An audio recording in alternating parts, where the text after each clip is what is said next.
Salam alaikum, bismillahirrahmanirrahim. On continue toujours dans notre application de reverse engineering et cette fois avec l'étape de rebuild. Après avoir récupéré la procédure depuis le debugger, on l'a fait recopier ou on l'a fait copier sur le bloc-notes pour bien visualiser, pour bien analyser. Alors cette étape, je vous garantis qu'une bonne maîtrise de l'assembleur vous rend cette tâche facile. Pourquoi? Parce que c'est justement la traduction des instructions assembleur qu'on va faire dans cette étape avec un peu de calcul. C'est aussi, il est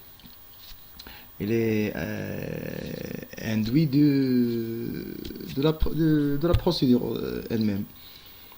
Alors, pour commencer, on a déjà dit que à cette adresse qu'on a trouvé la procédure. Alors, la première instruction, on voit que on va pas faire toutes les instructions, bien sûr, mais on va faire les instructions qui sont un peu compliquées. Pour la première instruction, on a move EAX dword, pointeur de la pile SS, le pointeur de la pile local, point 18. Ce local, c'est-à-dire c'est un variable local. C'est un variable local, c'est-à-dire qu'il est déclaré juste localement. Cette adresse est passée à la pile et elle est chargée dans le registre EAX. Mais il faut bien faire attention. Quand on dit EAX et le dword, dword c'est quand on dit dword, c'est-à-dire que c'est un double mot. C'est-à-dire qu'elle a 32 bits. 32 bits. Alors que un word, un mot, c'est de 16 bits. A byte, ces termes-là sont très importants parce que c'est comme ça qu'on désigne ou bien qu'on distingue quelle est la valeur qui est chargée dans un registre. Parce que le AX, c'est c'est extended. Extended, c'est-à-dire que en double. On a près deux registres en double, le AX et le AX est en double. C'est-à-dire qu'il est 32 bits.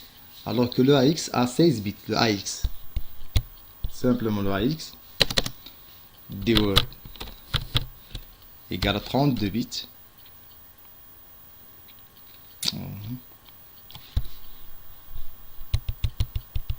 Le dword égale à 32 bits.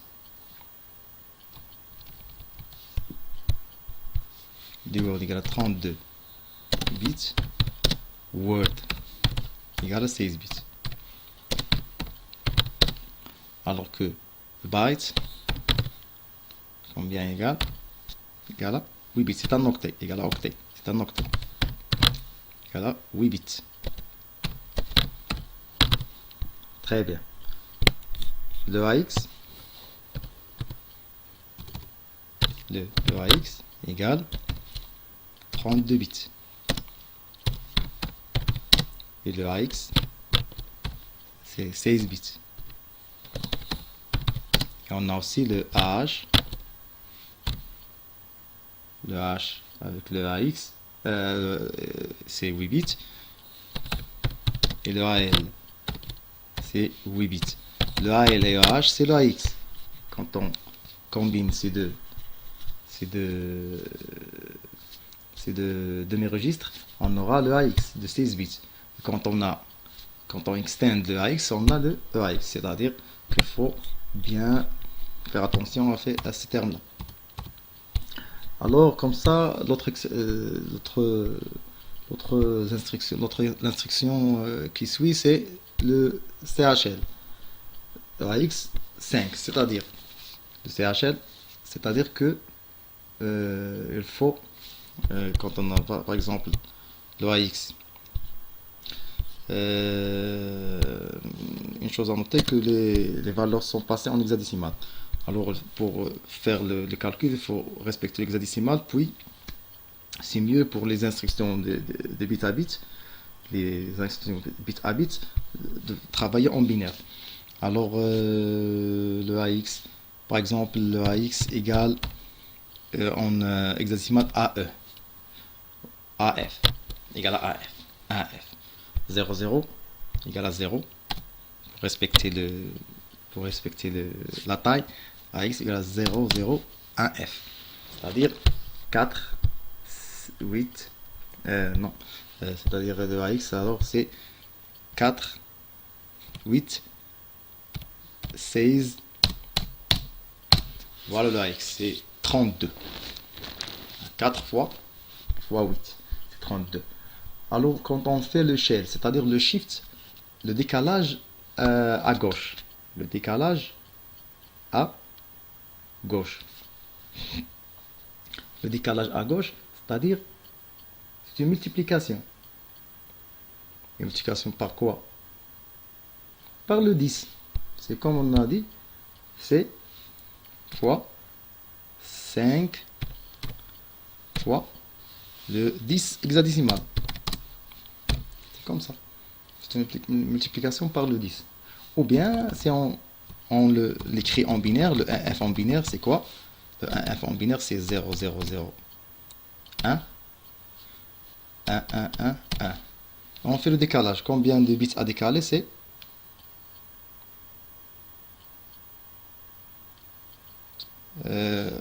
pardon, j'ai dit tout à l'heure x égale à le 1f 0x000 001 f fois, c'est pas fois 5, fois 10 à la puissance 5.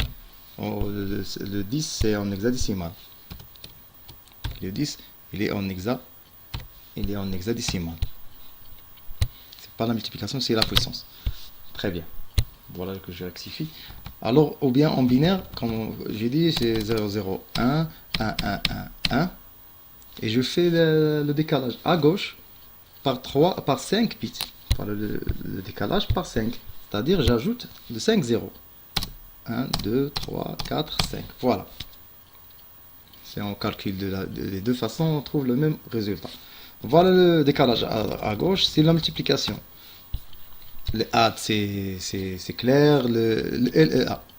Le LEA, c'est Loading Effective Address. C'est-à-dire que, parce que quand on... c'est-à-dire, si ESI, ici, le Loading Effective Address de ESI plus 40 à X, c'est-à-dire la valeur qui est dans cette adresse, qui est entre les parenthèses, c'est-à-dire la valeur qui est entre les parenthèses. Quelle que soit la valeur qui est entre la parenthèse de ESI plus 40, c'est pas l'adresse, c'est la valeur elle-même de ESI plus 40. C'est elle qu'on va charger dans EAX. C'est pas l'adresse. Voilà, c'est l'effective address, c'est-à-dire charger la valeur qui est ESI plus 40. Voilà, quoi d'autre?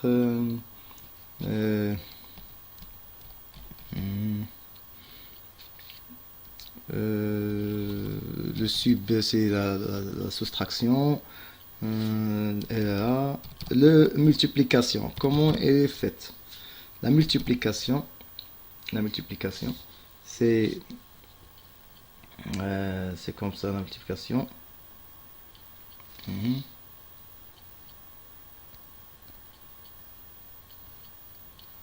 Multiplication mul UBX, comme on dit mul UBX. Qu'est-ce que ça veut dire? Ça veut dire qu'il faut faire EBX fois EAX et le résultat va être stocké dans EDX EAX. Le point fort, le poids fort de l'MSB, le most significant byte. Dans notre cas, c'est le D-word. Oui, c'est le D-word. Alors le plus signifiant D-word va être stocké sur le DX et le moins signifiant sur le EAX. C'est ça la multiplication. On va être stocké dans le DX et EAX. Pour la division, c'est le moment de le dire. Pour la division de EBX, comment on fait? Alors, on fait EDX, EAX, combiné, les deux combinés comme on a dit tout à l'heure, divisé par le EBX. Alors, le quotient est stocké dans EAX et le reste, ou bien le reste est stocké dans EDX. C'est comme ça la division arithmétique, ou bien la multiplication arithmétique. Très bien. On a une autre instruction SHR. SHR, c'est quoi? SHR, c'est le décalage à droite. Qu'est-ce qu'on a dit sur le décalage à gauche? On a dit que c'est une multiplication par 10 à la puissance, ou bien un décalage des bits. Pour le SHR, c'est la division. C'est la division sur le 10 à la puissance, c'est-à-dire SHR dx2, c'est-à-dire qu'il faut multiplier EDX par 10 à la puissance 10 en hexadécimal, bien sûr, la puissance 2. Si on dit 10 en hexadécimal, elle est égale à 16 en décimal. Ou bien c'est le décalage comme on a fait tout à l'heure, c'est EDX par exemple égal à 0, 0, 0, 0, 0, 0, 0, 1 f en hexadécimal, toujours en hexadécimal, c'est-à-dire en binaire égal 1, 1, 1, 1, 1. Alors pour le décaler, il va donner, on va restreindre de bits, ou bien on va décaler de bits, c'est-à-dire il devient 2 bits, voilà, 1, 2. Alors il devient justement 1, 1, 1. C'est quoi? C'est 1, 1, 1, c'est 7. C'est 7. Alors égal à 7. Alors 1F, SHR de 1F par 2 égale à 7. Des autres instructions par exemple, 1BX, voilà. Ici il y a un truc que j'ai trouvé un peu de difficulté au départ avant que je cherchais que j'en ai cherché. Alors voilà, ici on a l'instruction end et l'instruction move, et on a un GZ quoi? C'est jump if 0, c'est-à-dire le test se fait sur le bit de le registre data ZF.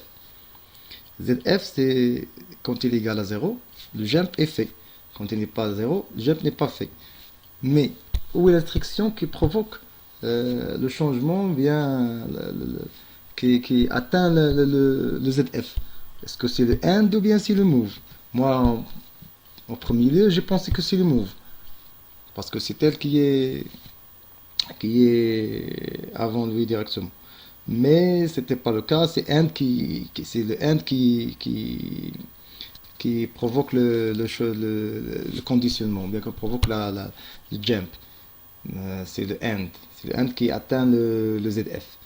Alors voilà. Alors le move n'a aucune relation avec les tests conditionnels. XOR, quand on voit XOR pour le GE, c'est jump if equal. Jump if equal, c'est-à-dire CEAX. Je pense que c'est clair. CMP, c'est comparer AX avec 1. Si ils sont égaux, tu fais le jump. Sinon, ne fais pas le jump. Alors XOR, qu'est-ce qu'il fait? XOR, il initialise le registre, il le remet à 0. Parce que XOR, si les deux arguments sont les mêmes, ils donnent 0. Si ils sont différents, ils donnent 1. Ici, c'est le jump forcé, sans condition. Qu'est-ce qu'on a resté ici? C'est à traduire et à mettre en clair. Jump, je pense que ça se répète. le call. Voilà le call, le push. On voit le push. Le push, comme on a dit, c'est il y a toujours avant l'appel d'une procédure ou bien d'une fonction, on fait le push. Pourquoi? C'est push, c'est-à-dire c'est qu'on affecte, bien qu'on récupère, euh, qu'on fait passer les arguments de la fonction qu'on va appeler. On les passe dans la pile. Par, par exemple, on met dans AX l'argument 1 et le push. Voilà, l'argument 1 est passé. Et on push dans le ECX et on fait le deuxième argument dans le ECX, on le met dans le ECX et on le push. C'est-à-dire on l'empile dans la pile et comme ça il est passé à la fonction. Et après on fait le call. Alors comme ça la fonction quand il cherche sur la pile, il va trouver le AX qui était empilé et le ECX et ce sont ces arguments dont il va exécuter l'appel. Vous voyez ici que j'ai essayé de traduire, toutes les instructions. Parfois, il faut suivre les appels, il faut suivre les jumps, il faut suivre les adresses comme ça, combien est égal, ou bien comme ça. Qu'est-ce qu'il y a dans cette adresse? C'est pour cela que j'ai trouvé. C'est que à cette adresse-là de EBP, le programme charge le CI que je l'appelle Converted Given Serial. Je vais expliquer ce que c'est. Et après, voilà un 0FF. Voilà, le 0FF. Pourquoi j'ai multiplié par le 0FF? Parce que ici, dans le CL, c'est-à-dire le bit, le demi-registre à 8 bits de CX, on ne va pas charger le EDI, ce qui est dans la mémoire tout entière. Parce que la taille est très grande, est plus grande que 8 bits. Alors on va juste prendre le byte, c'est-à-dire les 8 bits. Mais comment on va faire en formule? On va multiplier par le 0FF. Pourquoi? Parce que supposons qu'on a une adresse qui a une valeur, par exemple le EDI, l'adresse de EDI par exemple, on a FFF. Voilà, FFF, 32 bits. Très bien. Mais quand on va le AND, c'est pas la multiplication, c'est le AND. C'est le AND. Le AND. Logique, le AND logique. Par 0FF. Qu'est-ce qu'elle va faire? On va faire en binaire. On va faire tout ça en binaire. Qu'est-ce qu'il donne? Celle-ci va donner 1, 1, 1. Chaque F, il a 4 bits. Alors, il va donner 32 bits. Pas la peine de continuer tout. Et on va le AND avec le 0FF. C'est quoi le 0FF? C'est 0, 0, 0, 0, jusqu'à les 8 bits. 1, 2, 3, 4. 1, 2, 3, 4. Alors, qu'est-ce qu'on voit? Qu'est-ce qu'on remarque? On remarque que tous ces zéros-là, ils vont éliminer ces 1 qui sont ici. Alors, qu'est-ce qu'on nous reste? Juste les 8 bits. Juste les 8 bits. Les 8 bits, c'est l'octet. C'est le byte. C'est le byte qu'on a cherché. Les 0 de N, de FF, va éliminer tous les autres valeurs que le 0. C'est comme ça qu'on récupère le byte. À cela, il faut faire attention. À cette adresse de DI, on charge le TR. C'est quoi le TR? Le TR, c'est une variable ou bien une chaîne de caractères que dans le programme, elle est prise comme référence de calcul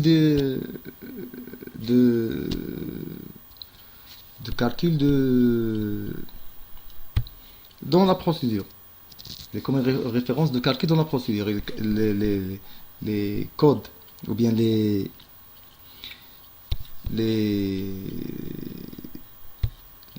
codes de chaque converted serial est calculé en référence de ce variable TR que je l'appelle moi pourcentage TR parce que quand je cherche dans le dump, je trouve dans l'adresse voilà, dans l'adresse c'est A8. Voilà le TR. Et ces codes-là, ce sont l'ASCII, le code ASCII. Vous savez le code ASCII de ces caractères. Le pourcentage a comme code ASCII le 25, 25, 40, 54 c'est le T, et le R deux fois c'est 52, 52, et voilà comme ça. Alors, c'est les codes que je saisis, le code que je saisis, les différents caractères de ce code est calculé. Ce n'est pas le CI, ce n'est pas ce CI-là. Parce que CI, je vais vous montrer que ce n'est pas lui-même, mais the converted. Moi, j'ai mis le converted, the converted given serial. Alors, le serial est déjà converti, puis il est calculé en fonction de ce variable TR. Très bien. Alors, qu'est-ce qu'on a aussi? Et c'est comme ça. On va voir comment les codes sont convertis. Les codes sont convertis par cette procédure. Voilà. Voilà, par cette fonction. Par cette fonction, ils sont convertis. La première des choses, ils sont convertis en majuscules. Le code est chargé dans AX, puis il est converti en majuscules. La valeur retournée de cette fonction est chargée dans AX, puis on soustrait de AX moins 30. Et c'est en fonction de la valeur qui reste, ou bien du résultat qu'on convertit le code. Voilà la conversion. Ça, c'est une table de conversion. Il faut le trouver, parce que sinon, ce sera tout erroné. Tout le calcul sera erroné. Voilà une conversion. Le résultat, c'est 1. Alors, si le résultat est 0, XOR, c'est-à-dire XOR AX, AX, c'est le AX 0, c'est-à-dire on a le caractère 0, qui a un ASCII de 30. Si on a le 1, c'est un caractère 1 qui est 31, et comme ça, jusqu'à le 1F. Ils sont ordonnés. Ordonnés et rangés. Ils sont rangés, ordonnés. Et comme une suite de successifs. De pas de 1. De pas de 1, et voilà, c'est comme si c'est une suite numérique. Jusqu'à le 1F. Et voilà. Pour mentionner une chose importante, c'est que pour le variable RR, les ASCII de ce variable sont pris la première fois le point fort, et la deuxième fois, parce qu'il y a deux boucles ici. Si vous remarquez, il y en a deux boucles. La première, puis la deuxième. Comme vous pouvez le distinguer juste par cette première instruction. Move AX cette valeur. Alors, cette valeur, elle est répétée en bas.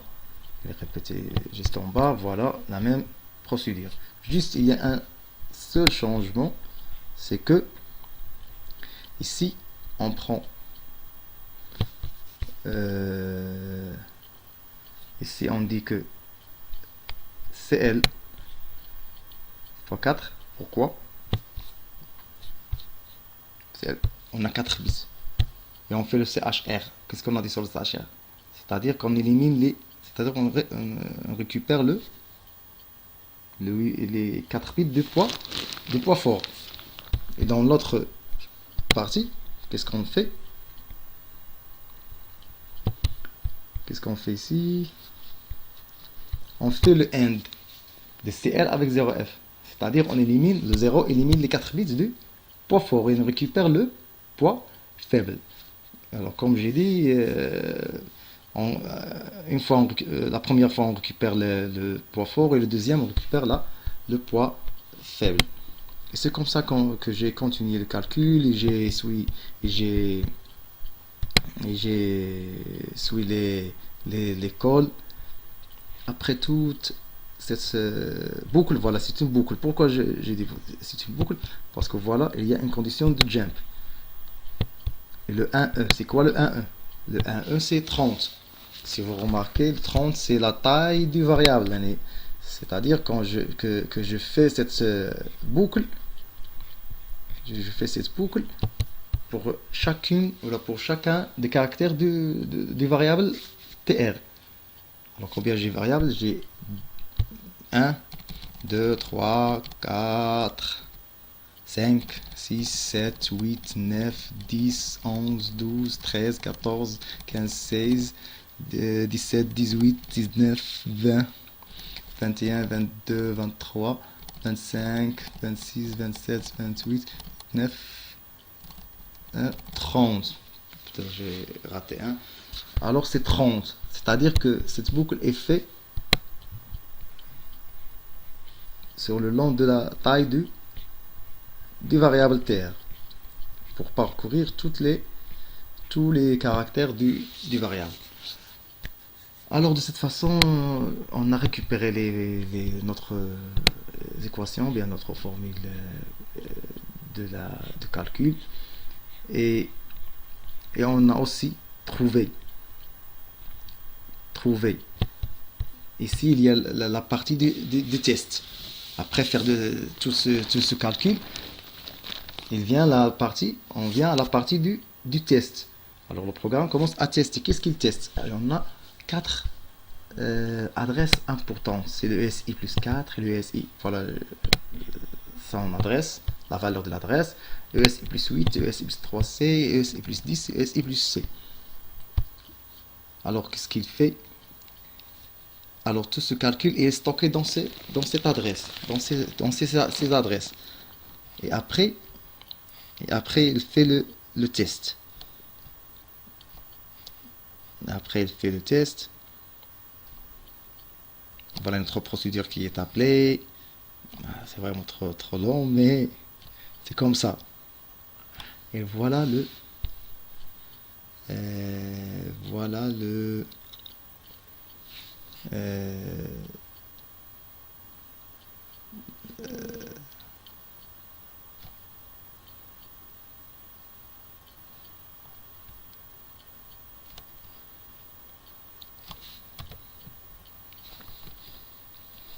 voilà le test plus important. Voilà c'est une procédure.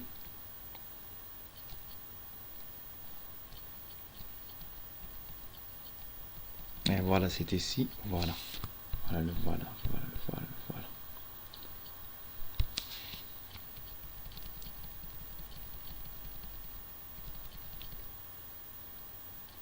Ici, on calcule les A5. Ce sont des valeurs qui sont calculées pour et ajouter à l'AX. Il est associé à AX. Après cet appel, AX égale à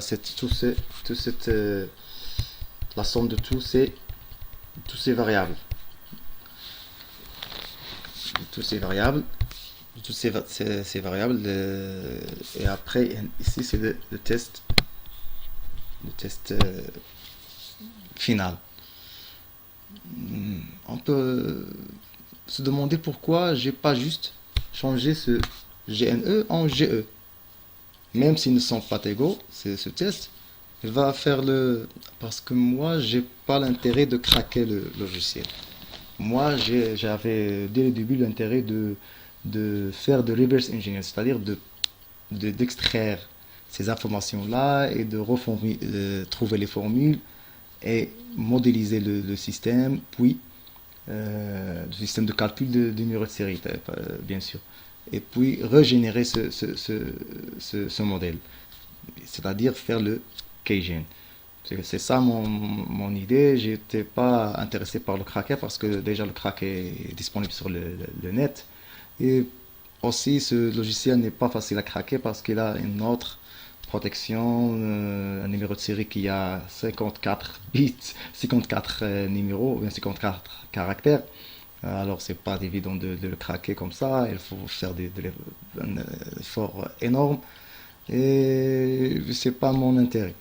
Mais ce que je veux apprendre, moi, de cette application, c'est comment exploiter ces données-là et faire le, le KGN. Alors, dans notre étape, Inch'Allah, on va voir comment exploiter ces formules pour modéliser ou bien euh, pour modéliser vraiment les choses sur le tableur de calcul. Et bonne chance et merci.